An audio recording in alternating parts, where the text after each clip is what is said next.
Welcome back, Focus Learners. Today on The Explainer, we're diving into something really special. We are unpacking a genuinely fascinating text by Master Sense by Faraday called Decode Your Mentor: How to Turn Admiration into Acceleration. Listen, if you've ever looked at a highly successful person and thought, man, how on earth did they actually get there? Well, you are exactly in the right place. The whole core argument here is that we need to stop just observing success from the sidelines and start actively studying the habits, the discipline, and the mindset that built it. Let's get right into it. The author kicks things off by throwing a massive, life-changing question right at us. And frankly, it's one that most of us just completely miss. We all tend to stare at the shiny end result, right? The wealth, the status, the way they make it look so effortless. It is so tempting to look at where someone is standing today and basically assume they just teleported there. But the question we absolutely have to ask ourselves is, what system produced this person and how can I learn from it? That is the ultimate shift. We're moving from just admiring a mentor's current situation to intentionally deconstructing their entire journey to get there. See, so many of us admire successful mentors from way out on the cheap seats. We completely fail to decode the hidden, underlying patterns that shape them. But the ones who really get it, they realize that the glowing path to the top isn't just magic or luck. It's literally paved with highly specific building blocks. We're talking time management, physical and mental discipline, strategic relationships, and executed ideas. To actually learn from someone, we have to look way past the public victory lap and uncover those foundational stones. We've got to figure out exactly how they laid the brickwork of their own success, day by day, year after year. So part 1, admiration into acceleration, moving from spectator to student. We really need to unpack the stark contrast between these two roles. Being a spectator? It's easy. It's the default setting for most of us, honestly, because it requires absolutely zero personal change. A spectator just listens to a mentor's stories, collects little motivational quotes, and claps when they win awards. It's a passive, feel-good vibe, where you get the dopamine hit of being near success without having to do any of the actual heavy lifting. But a student of greatness, as the text calls it, approaches the whole thing with laser focus, true humility, and real hunger. A student plays detective. They don't just care about what the mentor achieved. They want to isolate exactly what works, why it works, and the underlying architectural structure of that success. They are mining for blueprints, not just looking for an autograph. Which brings us to part 2, reverse engineer with purpose, understanding the mentor's operating system. Okay, so reverse engineering. What does that actually mean when we're talking about mentorship? Well, it's the process of studying a finished product, your highly successful mentor, to understand exactly how they were put together. It means looking at the phenomenal results of someone you deeply respect and then deliberately, meticulously working your way backward. You're tracing their current success all the way down to the daily behaviors, the core beliefs, the acquired skills, and the agonizingly tough choices that actually produced it. It is exactly like taking apart a high-performance engine, piece by piece, just to figure out how it manages to generate so much horsepower. Think about your mentor as this incredible piece of complex architecture. Just like a building, the finished professional is constructed from the ground up. You have to peel back those shiny exterior layers. You start at the very base, looking at their daily habits. Like, what time do they actually wake up? How do they process their email? Those seemingly tiny habits inform their core values, which in turn shape their high-level skills like public speaking or strategic planning. Every great mentor relies on this hidden structural integrity of routines and decision-making principles that actually holds up their success. If you just try to copy the penthouse suite without building the foundation, the whole thing is going to collapse. All right, let's get practical. How do we actually do this in real life? The text gives us some amazing, highly actionable steps to interrogate those foundational layers. Let's say your mentor is incredible at leadership. Don't just sit back and say, wow, they're such a good leader. Ask, how exactly do they build trust and influence? Do they make a point to listen more than they speak? If they're known for their integrity, ask, what specific boundaries do they have in place to protect their character when literally no one is watching? If they're financially disciplined, dig into the daily habits guiding their spending and investing. Or if they're a brilliant communicator, find out what they read and how they prep before they ever even step up to a microphone. You're looking for the tangible mechanisms here, not just the magic. Moving right along to part 3, behind the platform, discovering private disciplines. There's a trap here, and honestly, we all fall into it at some point. Studying only the visible part of a mentor's life. It is just so easy to get blinded by the impressive job title, the massive income, the industry awards, and the powerful network. But guys, that's just the tip of the iceberg. It's simply what the world is allowed to see. The hidden reality, where the actual, invaluable lessons live, is found in their private disciplines.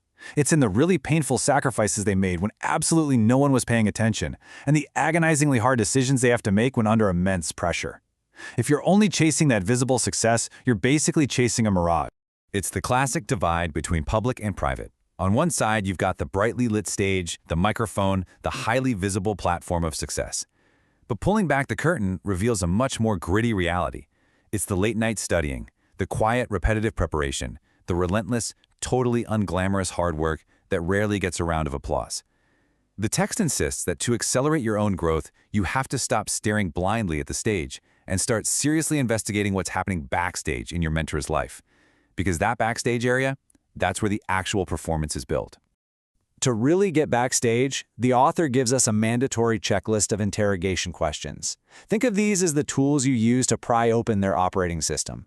Ask yourself, what does your mentor do consistently that everyone else only does occasionally? What principles guide their decisions when their back is totally against the wall and the stakes are at their highest? Take a close look at their inner circle, too. Who do they actually allow around them and who do they actively keep away? What specific books, life experiences, or even massive painful failures shaped their current worldview? And crucially, what did they have to sacrifice long before their success was ever visible to the public? When you start asking these questions, you stop seeing a superhero and you start seeing a highly disciplined human being. But wait, let's make a really important distinction here. The goal of all this relentless questioning and digging is absolutely not to worship your mentor. You are not trying to become some carbon copy of them, mimic their voice, or lose your own unique identity. The true objective is to understand their operating system so thoroughly that you can extract those structural lessons and use them to build your own system with discipline and courage. You're just taking the raw materials of their success and using it to construct your own custom-built life. Okay, part 4. Identify repeatable patterns. The clues of success. There's an old saying that success leaves clues, right? But the text makes a great point. Only disciplined learners ever actually notice them. These clues are deeply interconnected. Disciplined scheduling feeds into continuous education, which drives time management and strategic direction. These aren't just random isolated acts that your mentor magically stumbled upon. They form an engine of repeatable success patterns. When you study your mentor closely, you begin to see these exact gears turning behind the scenes, creating this massive flywheel effect that just compounds the results over time. So what do these hidden clues actually look like in the real world?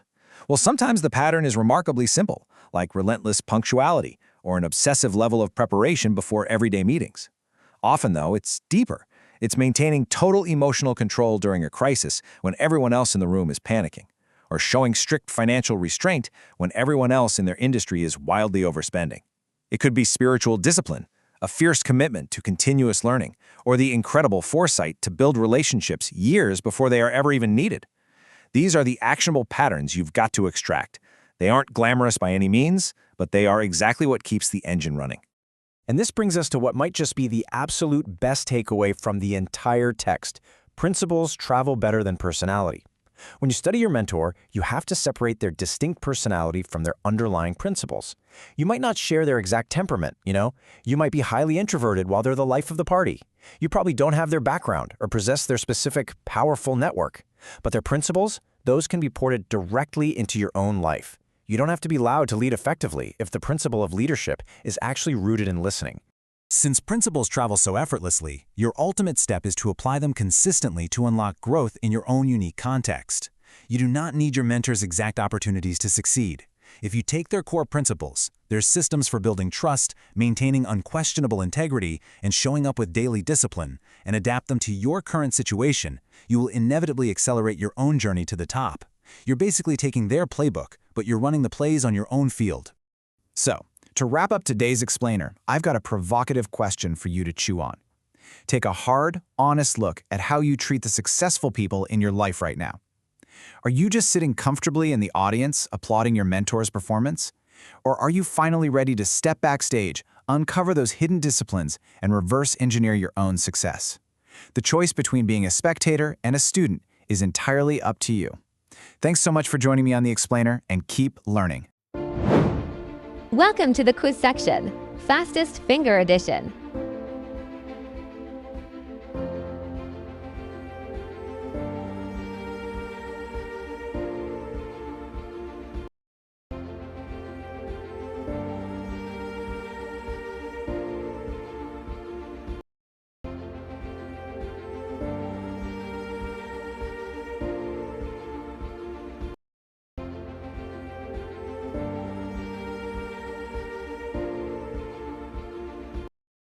Please like, share, and subscribe to Master Sense by Faraday, and turn on notifications so you don't miss new and upcoming videos.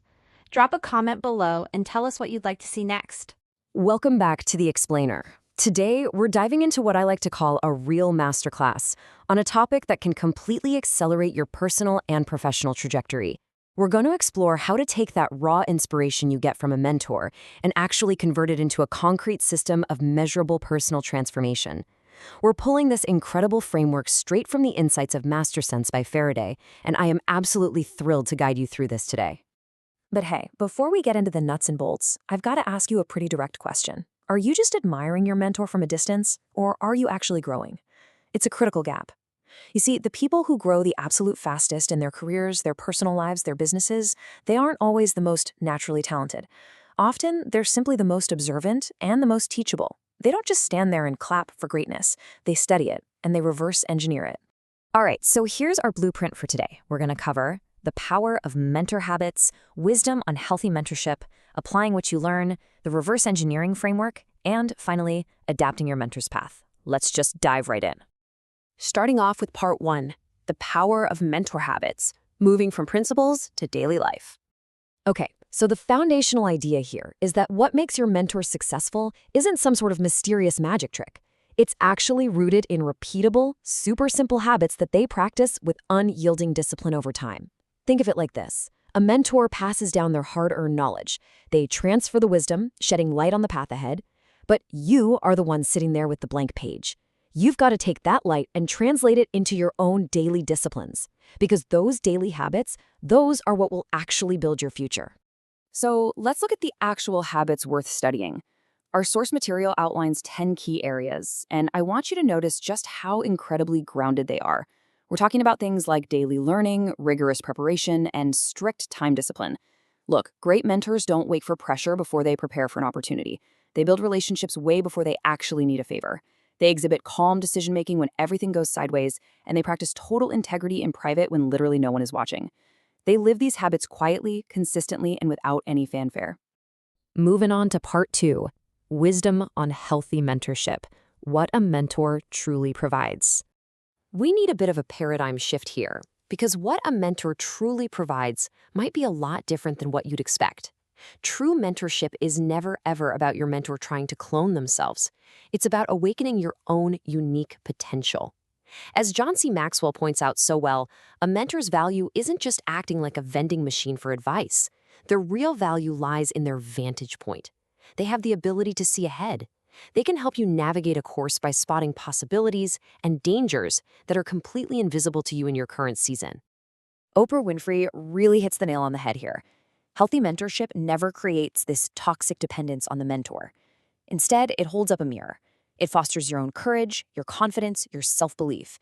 They basically help you see the hope you already have locked inside. And, Benjamin Franklin's wisdom perfectly highlights a massive shift we all need to make in this process. You've got to move from passive listening to active participation. If a mentor just tells you what to do, you're going to forget it. Learning only becomes deep, practical, and permanent when that advice is converted into real-world experience.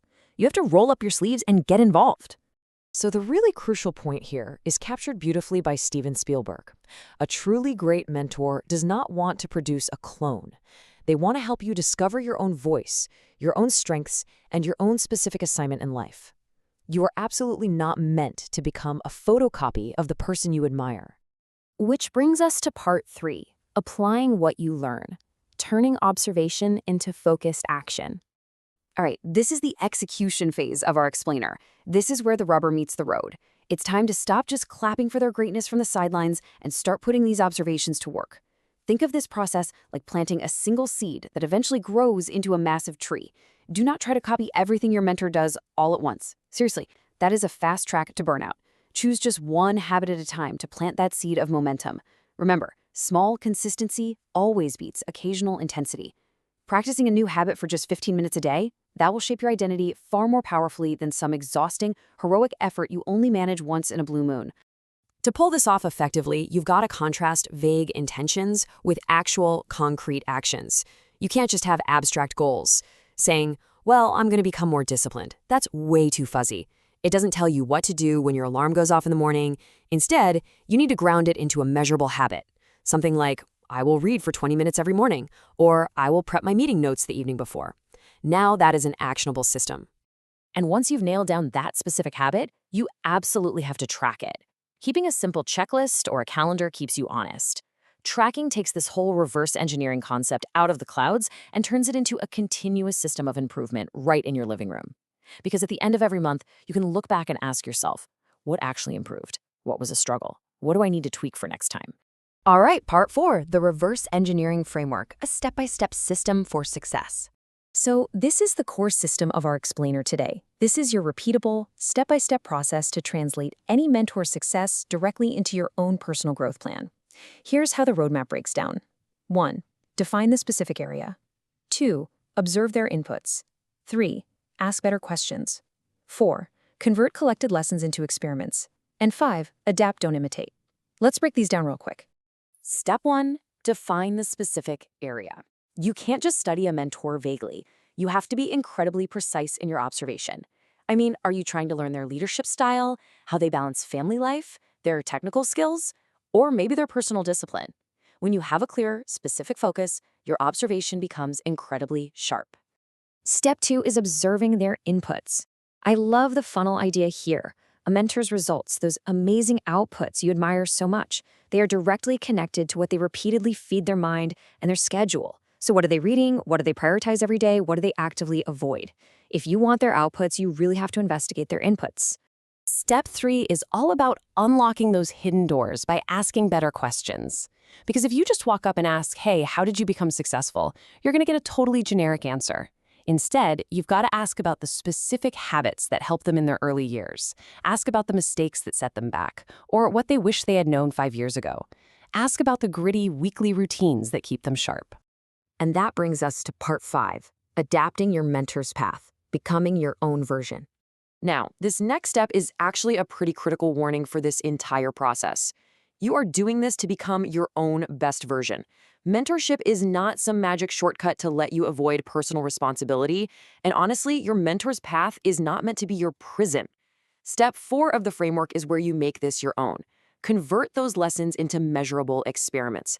Don't just sit there collecting advice in a notebook. Test it practically. If your mentor says networking is the absolute key, don't just nod along. Schedule one meaningful professional conversation every single week. Build a 30-day routine and test that advice in the actual laboratory of your own life. Because look, there is a massive difference between unhealthy imitation and healthy adaptation. You literally cannot compare your chapter 1 to their chapter 20. Do not assume their visible success came without tons of hidden, messy battles behind the scenes. It is incredibly dangerous to just copy someone's outward style before you've taken the time to truly understand their underlying substance. You've got to adapt their principles to fit your unique calling, your personality, and your current season of life. Which brings us right to step 5. Adapt, do not imitate. A mentor can guide you, for sure. They can share profound wisdom, and they can open your eyes to totally new horizons. But they cannot do the growing for you. They can't replace your daily discipline. At the end of the day, you still have to do the walking on your own unique road. And that leaves us with this final thought. Admiration might inspire you, but only application will transform you. The distance between inspiration and transformation is action. So as you look at your own life and the amazing mentors you admire, I challenge you. What is the one measurable habit you will stop just clapping for and actually begin reverse engineering today? Thanks so much for joining me on The Explainer, and I'll catch you next time. Welcome to the quiz section, Fastest Finger Edition.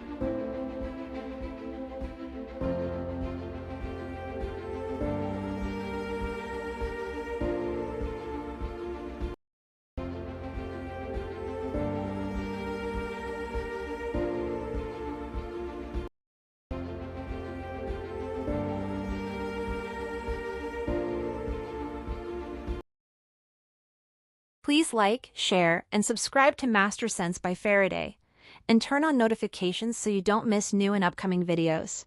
Drop a comment below and tell us what you'd like to see next. Welcome to This Explainer. Today, we're going to completely flip the script on how you learn from the leaders you admire most. We're breaking down this brilliant playbook by Master Sense, originally by Faraday, that takes mentorship from this kind of vague, fuzzy concept and turns it into a literal engine for your personal growth. If you've ever had a mentor or, even just really looked up to someone in your field, what we're talking about today is going to change how you approach that relationship. Forever.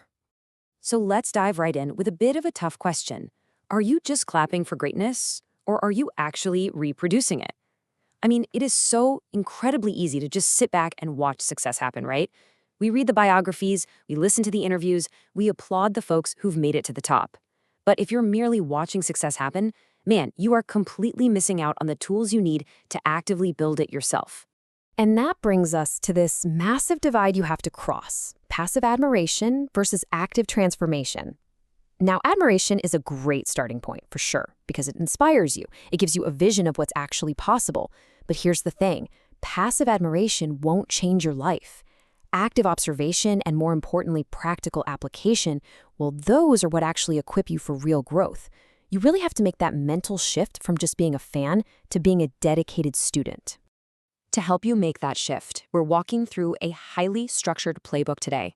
We'll be looking at the mentorship illusion, the 5-step framework, pitfalls to avoid, systematizing your success, and finally, the path to transformation. Section 1, the mentorship illusion. It's a trap a lot of us fall into. Simply collecting advice makes you feel super productive, right? But without actual execution, honestly, it's just entertainment. Moving on to Section 2, the 5-step framework. Look, top performers absolutely do not just guess their way to the top. They use an exact, highly repeatable system to decode success. And Master Sense lays out these 5 very pragmatic steps to reverse engineer literally any mentor's journey. You've got define the area, observe the inputs, ask better questions, convert those into experiments, and finally adapt. Let's walk through each one of these because honestly, mastering this sequence is exactly how you extract real, usable value. All right, step 1, define the specific area you admire. Think of this like a spotlight cutting through the dark. You have to define precisely what it is you want to learn, rather than just studying your mentor in this vague, general way.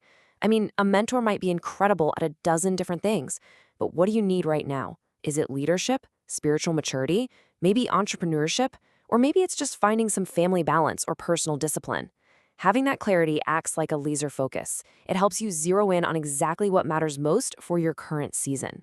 Once you're focused, we hit step 2. Observe their inputs.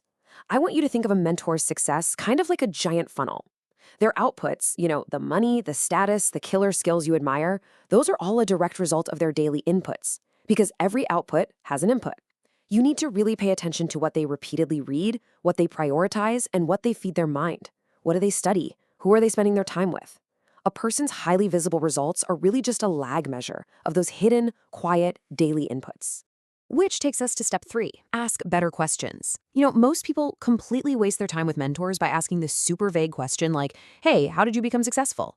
Instead, you've got to use specific, high-value questions to unlock actionable wisdom.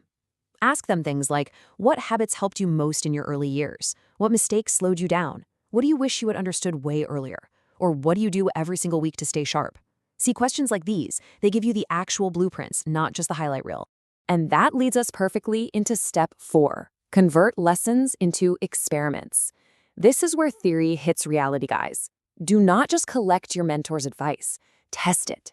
If they recommend reading every day, don't just nod and agree. Actually begin an experiment of reading 20 minutes daily.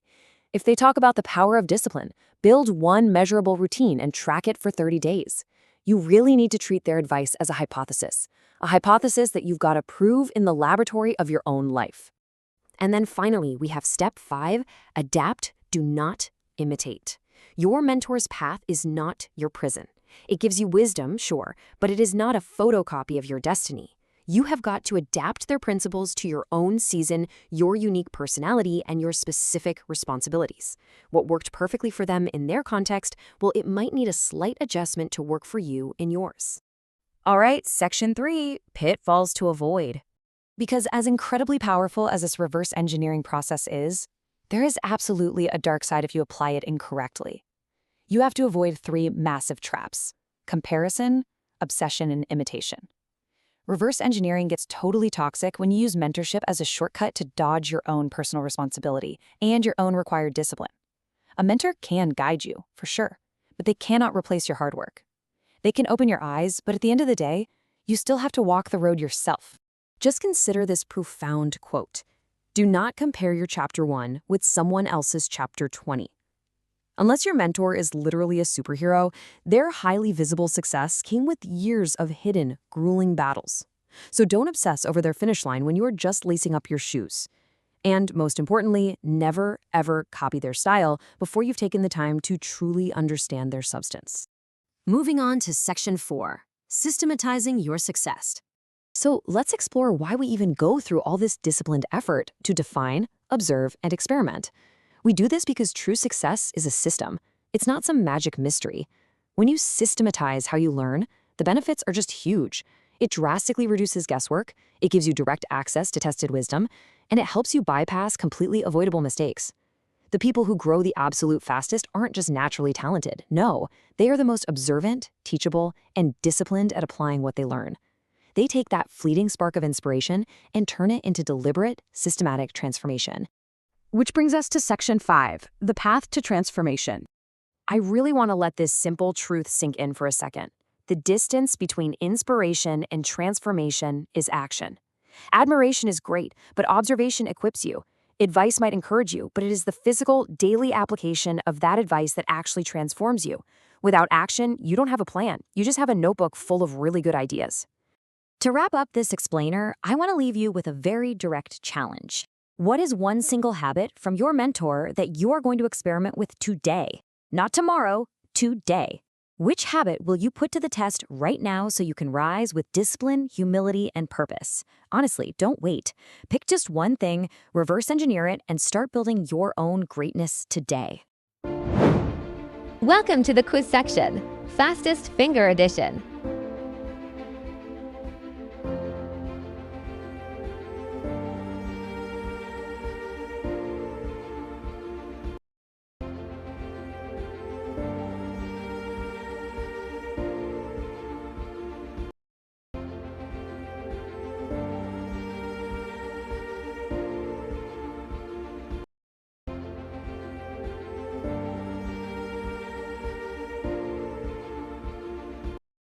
Share, and subscribe to Master Sense by Faraday.